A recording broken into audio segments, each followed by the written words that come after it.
നിങ്ങക്കൊന്നും ഉറക്കൂല്ലേ രാത്രി? പാതിരാത്രി ഇങ്ങനെ കുരവേട്ടുകൊണ്ടിരുന്നാൽ എങ്ങനെയാളിയാ വീട്ടിലുള്ളവർ ഉറങ്ങുന്നേ? അളിയനിത് എന്ത് പറ്റിയതാ? ആണവ കരാറിനെതിരെ നമ്മുടെ പാർട്ടിക്ക് വേണ്ടി ഒരു കലക്ടറേറ്റ് വളയലുണ്ടായിരുന്നു. എന്നിട്ട് അളിയനാണല്ലോ വളഞ്ഞിരിക്കുന്നത് പാർട്ടി ചിഹ്നം പോലെ.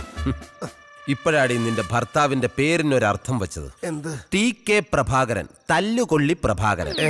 ശവത്തി കുത്താതളിയ. അല്ല, ഇനി അടുത്ത സമയത്തെങ്ങാനും സെക്രട്ടേറിയറ്റ് വളയാൻ പോകുന്നുണ്ടോ?